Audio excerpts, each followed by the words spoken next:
Activité Construire le nombre en équipe avec le Rekenrek. Les objectifs de cette leçon sont de travailler la reconnaissance globale, la construction des faits numériques, les relations des parties entre elles et au tout, ainsi que les termes manquants en utilisant la stratégie de complétion. Commençons d'abord par un modelage de l'activité pour les élèves.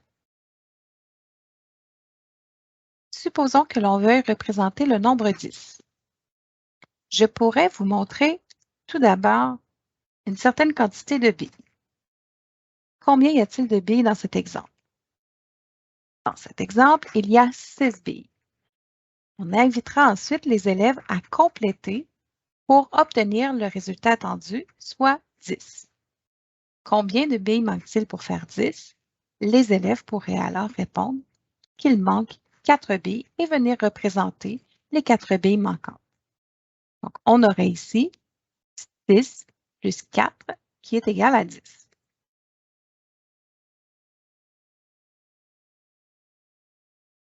Donnons un deuxième exemple. Supposons que l'on veuille représenter le nombre 18. Je pourrais décider de représenter 9. Le joueur 2 aurait alors à utiliser lui aussi 9 billes pour aller chercher le total de 18, puisque 18 est 2 de moins que 20 ou encore 18 est le double de 9. Utilisez d'autres nombres si les élèves ont besoin de davantage de modelage. Sinon, on peut passer à l'activité « Construisons le nombre en équipe ». L'enseignant annoncera d'abord un nombre. Puis, l'élève 1 représentera une partie de son choix de ce nombre sur la rangée du haut. Ensuite, l'élève 2 aura à compléter ce qui manque sur la rangée du bas.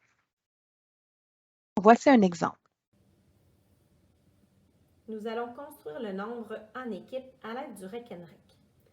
Donc là, nous allons utiliser les deux rangées du Rekenrek. Je vais donner un nombre. Dans ce cas-ci, je vais donner le nombre 5. Je vais placer quelques billes sur le rang supérieur et Nicolas devra trouver ce qu'il manque sur la rangée suivante pour créer le nombre donné. Donc, nous, on veut le nombre 5.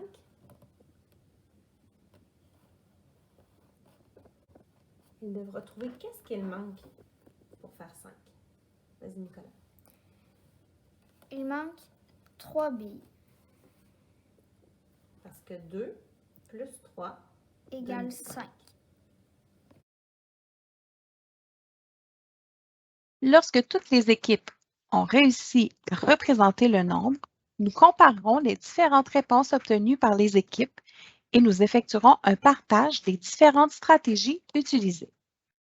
Ensuite, nous pourrons recommencer avec un nouveau nombre annoncé en inversant les rôles des élèves, le joueur 1 devenant le joueur 2 et le joueur 2 devenant le joueur 1.